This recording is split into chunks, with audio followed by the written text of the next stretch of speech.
Welcome to my channel. Hello guys, I'm Screen Recorder and today we will be doing storytelling The Little Mermaid Part 1. The Little Mermaid. This story is the classic Hans Christian Andersen tale of a little mermaid and what she will do for love.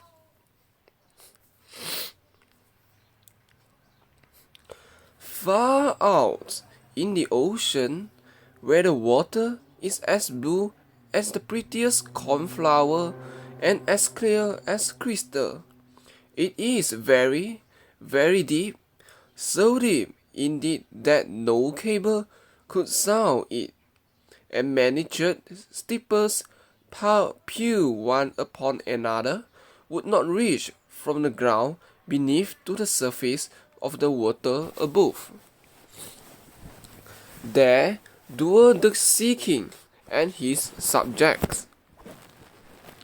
We must not imagine that there is nothing at the bottom of the sea but bare yellow sand. No, indeed, for on this sand grow the strangest flowers and plants, and the leaves and stems of which are so pliant that the slightest agitation of the water causes them to stir as if they had life. Fishes, both large and small, glide between the branches as birds fly among the trees here upon land.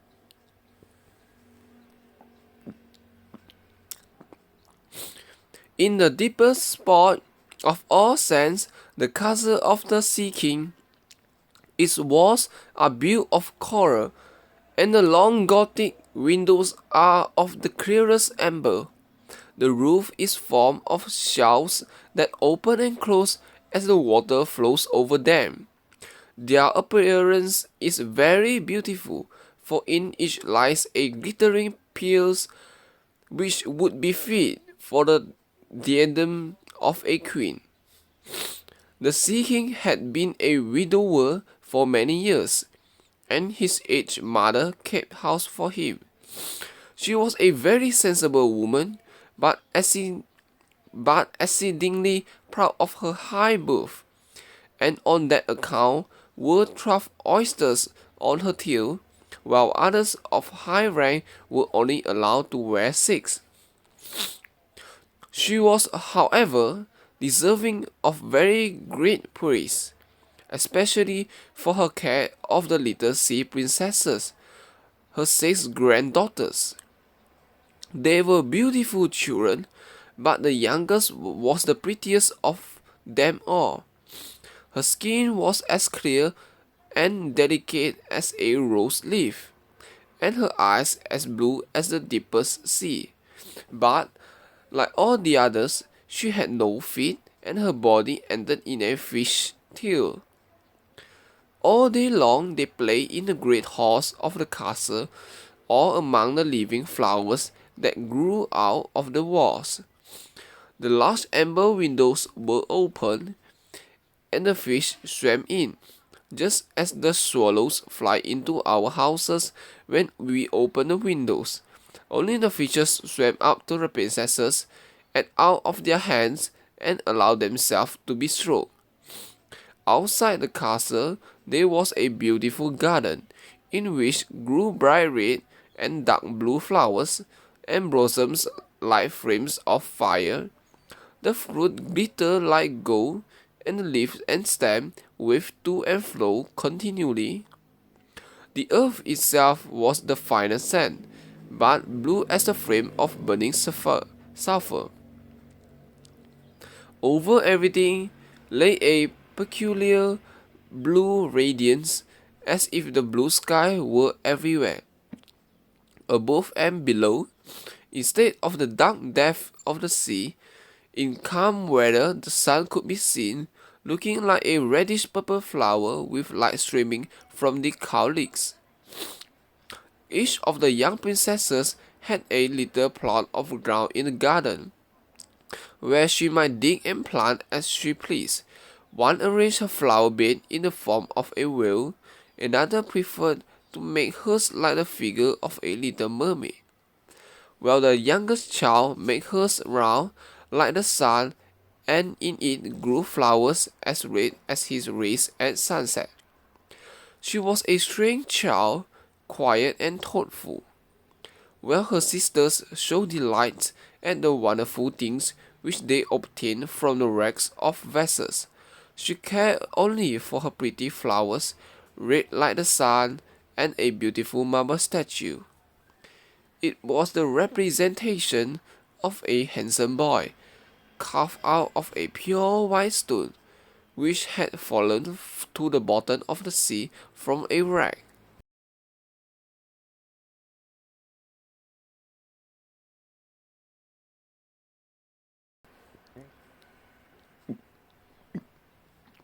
She planted by the statue a rose-colored weeping willow. It grew rapidly and soon hung its fresh branches over the statue, almost down to the blue sands. The shadows had the color of violet and waved to and fro like the branches, so that it seemed as if the crown of the tree and the root were at play, trying to kiss each other. Nothing gave her so much pleasure as to hear about the world above the sea. She made her old grandmother tell her all she knew of the ships and of the towns, the people and the animals.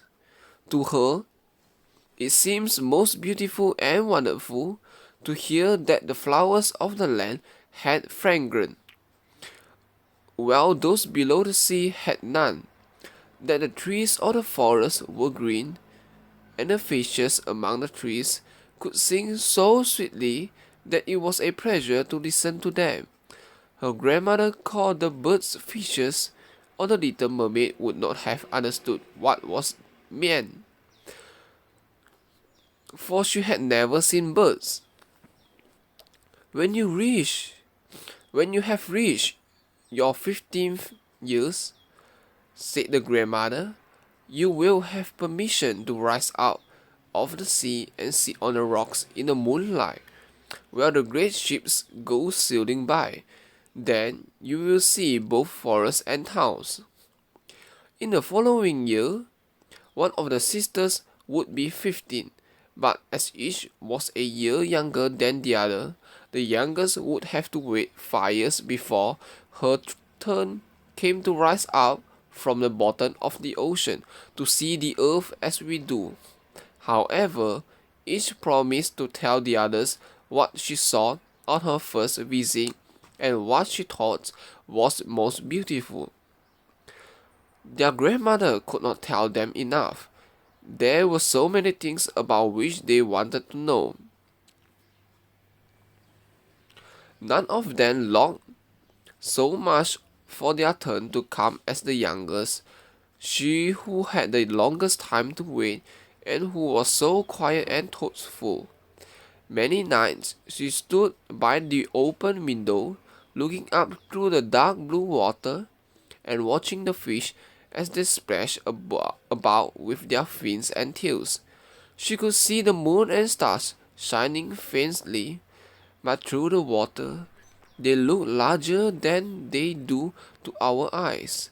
When something like a black cloud passed between her and them, she knew that it was either a whale swimming over her head or a ship full of human beings who never imagined that a pretty little mermaid was standing beneath them, holding out her white hands towards the key of their ship. At length, the eldest was 15 and was allowed to rise to the surface of the ocean.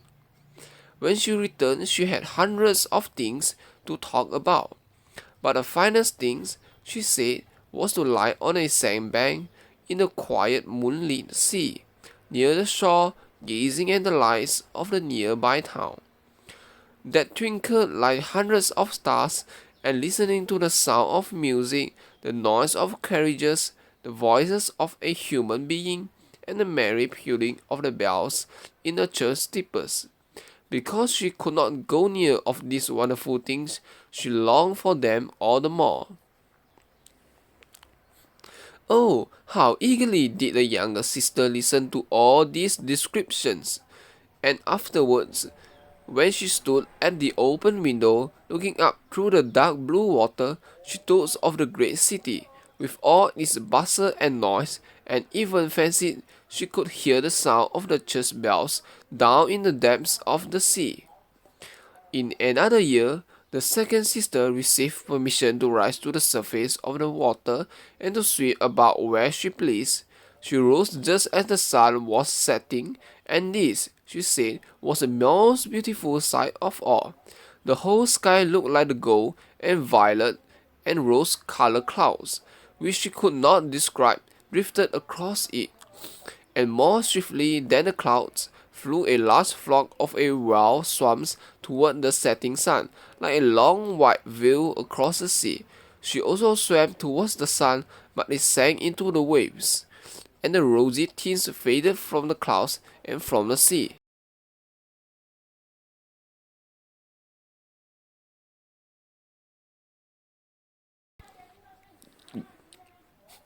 The third sister's turn followed, and she was the boldest of them all, for she swam up a broad river that emptied into the sea. On the banks, she saw green hills covered with beautiful vines, and palaces and castles peeping out of the amid the proud trees of the forest. She heard birds singing and felt the rays of the sun so strongly that she was obliged often to dive under the water to cool her burning face. In a narrow creek, she found a large group of little human children. Almost naked, sporting about in the water, she wanted to play with them, but they fled in a great flight.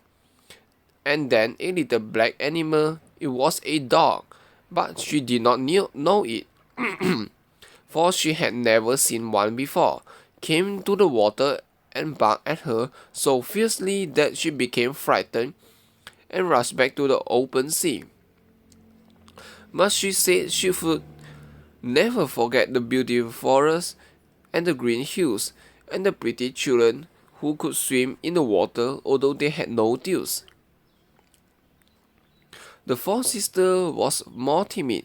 She remained in the midst of the sea, but said it was quite as beautiful there as nearer the land.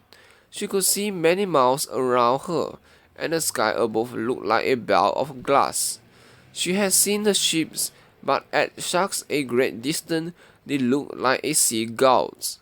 The dolphins spotted in the wave, and the great whales spouted the water from their nostrils till it seemed as if 100 fountains were playing in every direction.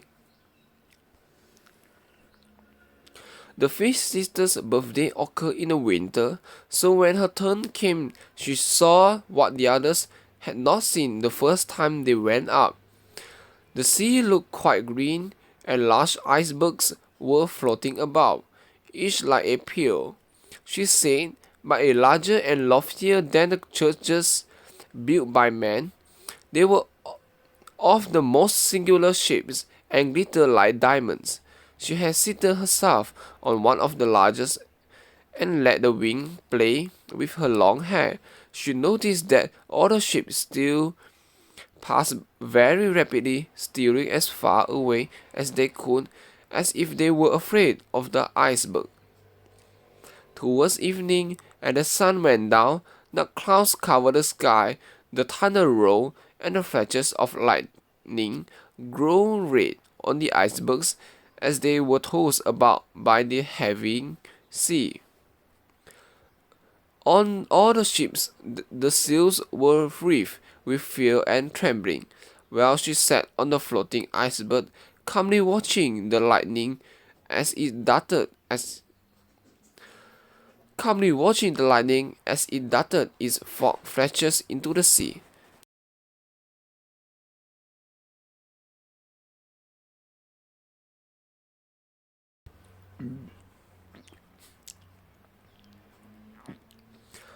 Each of the sisters, when first she had permission to rise to the surface, was delighted with the new and beautiful sights. Now that they were grown-up girls and could go when they pleased, they had become quite indifferent about it. They soon wished themselves back again, and after a month had passed, they said it was much more beautiful down below and pleasanter to be at home.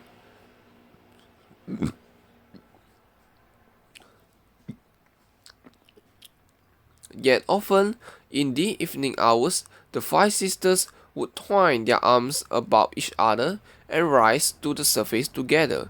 Their voices were more charming than that of any human being, and before the approach of a storm, when they feared that a ship might be lost, they swam before the vessel, singing and chanting songs of the delights to be found in the depths of the sea, and begging the voyagers not to fear if they sank to the bottom.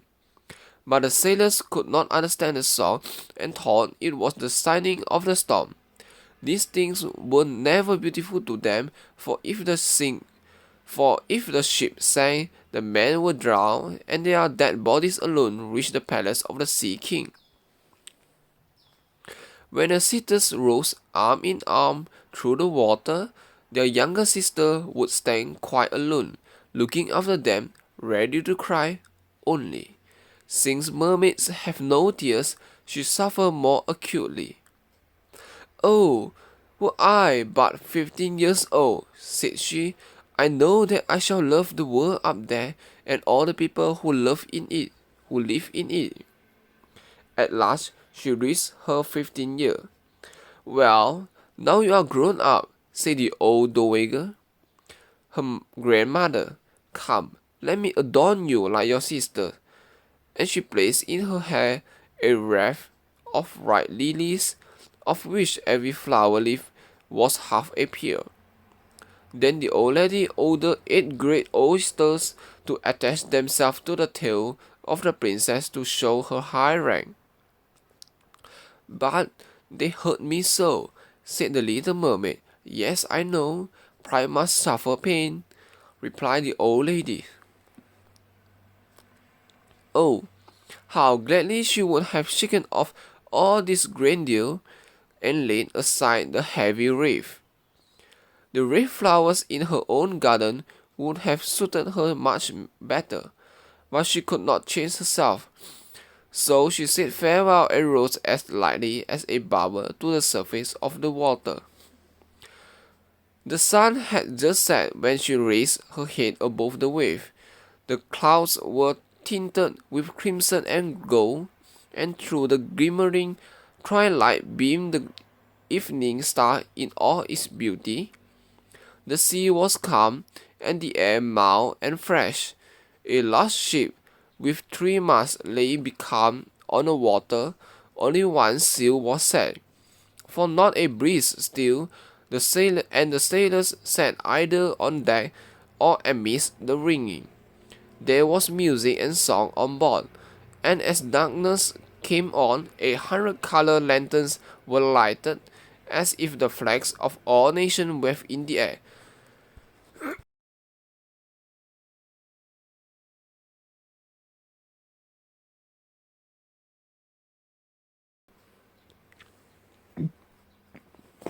The little mermaid swam close to the cabin windows, and now and then, as the wave lifted her up, she could look in through glass window panes and see a number of gaily dressed people.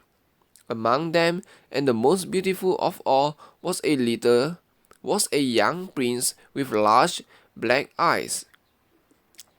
He was 16 years of age, and his birthday was being celebrated with great display. The sailors were dancing on deck, and when the prince came out of the cabin, more than 100 rockets rose in the air, making it as bright as day.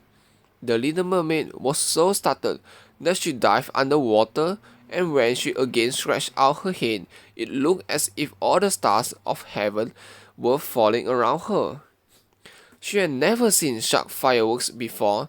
Great suns spouted fire about, splendid fireflies flew into the blue air, and everything was reflected in the clear, calm sea beneath. The ship itself was so brightly illuminated that all the people, and even the smallest rope, could be distinctly seen. How handsome the young prince looked as he pressed the hands of all his guests and smiled at them, while the music resounded through the clear night air. It was very late, yet the little mermaid could not take her eyes from the ship or from the beautiful prince. The color lanterns had been extinguished, no more rockets rose in the air, and the cannon had ceased firing. But the sea became restless, and a mourning, grumbling sound could be heard beneath the wave. Still, the little mermaid remained by the cabin window, looking up and down on the water so that she could look within. After a while, the sails were quickly set, and the ship went on her way, but soon the wave rose higher, heavy clouds darkened the sky, and lightning appeared in the distance. A dreadful storm was approaching. Once more the sails were furled, and the great ship pursued her flying course over the raging sea. The waves rose mountain high as if they would overtop the mast, but the ship dived like a swan between them, then rose again on their lofty, foaming crests. To the little mermaid, it was pleasant sport, but not so for the sailors. At length, the ship groaned and cracked. The thick planks gave way under the lashing of the sea as the wave broke over the deck, and the mainmast snapped asunder like a reed. And as the ship lay over on her side, the water rushed in. The little mermaid now perceived that the crew were in danger. Even she was obliged to be careful to avoid the beams and planks of the wreck which lay shattered on the water. At one moment it was pitch dark, so that she could not see a single object, but when a flash of lightning came, it revealed the whole scene. She could see everyone who had been on board, except the prince. When the ship parted, she had seen him sink into the deep wave, and she was glad, for she thought he would now be with her.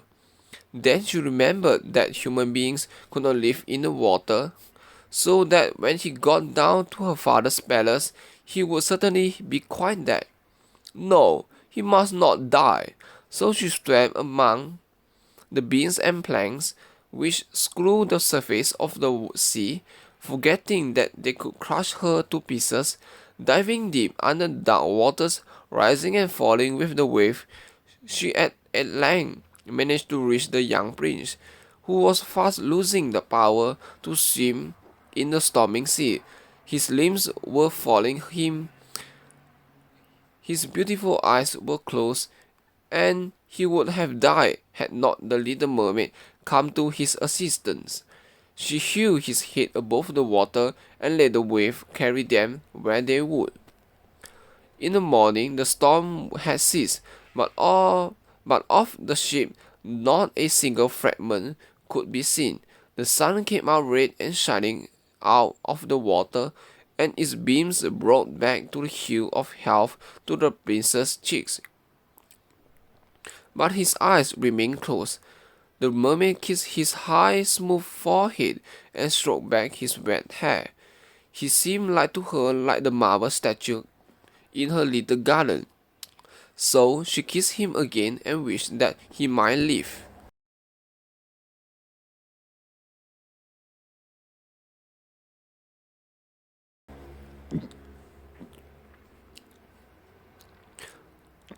Presently they came in sight of land, and she saw lofty blue mountains on which the white snow rested as if a flock of swans were lying upon them.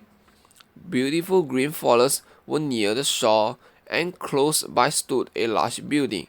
Whether a church of a convent, she could not tell. Orange and citron trees grew in the garden, and before the door stood lofty palms. The sea here formed a little bay, in which the water lay quiet and still, but very deep. She swam with the handsome prince to the beach, which was covered with fine white sand, and there she laid him in the warm sunshine, taking care to raise his head higher than his body.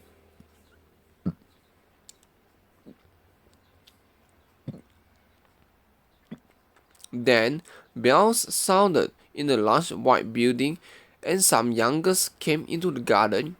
The little mermaid swam up farther from the shore and hid herself among some high rocks that rose out of the water, covering her head and neck with the foam of the sea. She watched there to see what would become of the poor prince. It was not long before she saw a young girl approach the spot where the prince lay. She seemed frightened at first, but only for a moment. Then she brought a number of people, and the mermaid saw that the prince came to life again and smiled upon those who stood above him. But to her he sent no smile. He knew not that she had saved him. This made her very sorrowful, and when she was led away into the great building, she dived down into the water and returned to her father's castle. She had always been silent and thoughtful, and now she was more so than ever. Her sisters asked her what she had seen during her first visit to the surface of the water, but she could tell them nothing. Many an evening and morning did she rise to the palace where she had left the prince. She saw the fruits in the garden ripen and watched them gather. She watched the snow on the mountains tops melt away, but never did she see the prince, and therefore she always returned home more sorrowful than before. It was her only comfort to sit in her own little garden and fling her arm around the beautiful marble statue, which was like the prince. She gave up tending her flowers, and they grew in wild confusion over the path, twining their long leaves and stems round the branches of the trees so that the whole place became dark and gloomy. At length she could bear it no longer, told one of her sisters all about it. Then the others heard the secret, and very soon it became known to several mermaids, one of whom had an intimate friend who happened to know about the prince. She had also seen the festival on the board ship, and she told them where the prince came from and where his palace stood. "Come, little sister," said the other princesses. Then they entwined their arms and rose together to the surface of the water, near the spot where they knew the prince's palace stood. It was built of bright yellow, shining stone and had long flights of marble steps, one of which reached quite down to the sea. Splendid gilded cupolas rose over the roof, and between the pillars that surrounded the whole building stood lifelike statues of marble. Through the clear crystal of the lofty windows could be seen noble rooms, with costly silk curtains and hangings of tapestry, and walls covered with beautiful paintings. In the center of the largest saloon, a fountain threw its sparkling jets high up into the glass cupola of the ceiling, through which the sun shone in upon the water and upon the beautiful plants that grew in the basin of the fountain. Now that the little mermaid knew where the prince lived, she spent many an evening and many a night on the water near the palace. She would swim much nearer the shore than any of the others have ventured, and once she went up the narrow channel under the marble balcony, which threw a broad shadow on the water. Here she sat and watched the young prince, who tossed himself alone in the bright moonlight. She often saw him evenings sailing in the beautiful boats, on which music sounded and flags waved. She picked out from among the green rushes, and if the wind pushed her long silvery white veil, those who saw it believed it to be a swan spreading out his wings. Many a night, too, when the fishermen set their nets by the light of their torches, she heard them relate many good things about the young prince, and this made her glad that she had saved his life when she was tossed about half dead on the wave. She remembered how his head had rested on her bosom and how heartily she had kissed him, but she knew nothing of all this and could not even dream of her. She grew more and more to like human beings and wished more and more to be able to wander about with those whose world seemed to be so much larger than her own. They could fly over the sea in ships and mount the high hills which were far above the clouds, and the lands they possessed, their woods and the fields, stretched far away beyond the reach of her sight. There was so much that she wished to know, but her sisters were unable to answer all her questions. She then went to her old grandmother, who knew all about the upper world, which she rightly called the lands above the sea. If human beings are not drowned, asked the little mermaid, can they live forever? Do they never die, as we do here in the sea?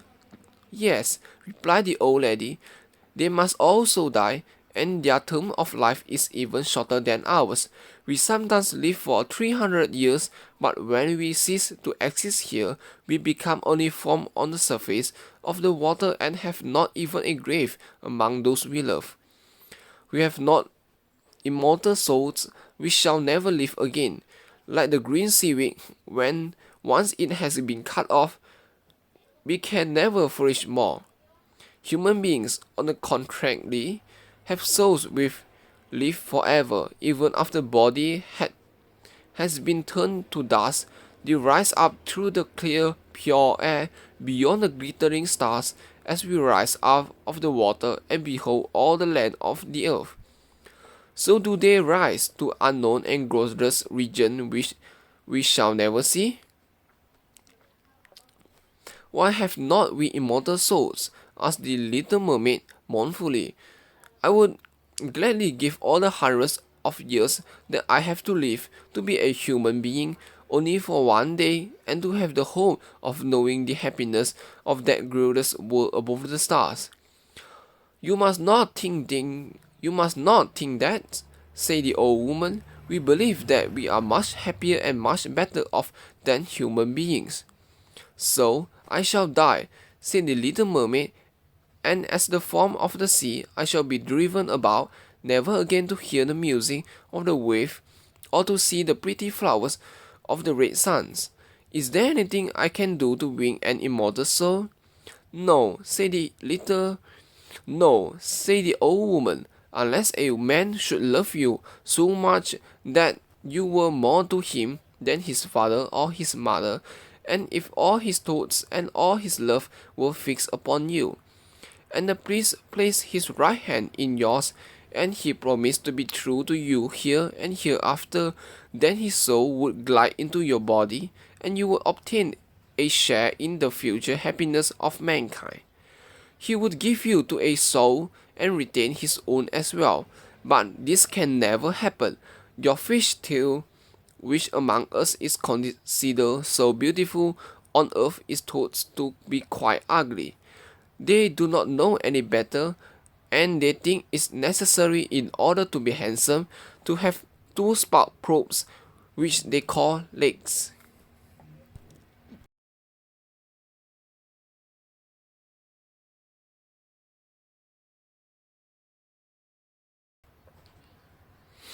Then the little mermaid sighed and looked sorrowfully at her fish tails.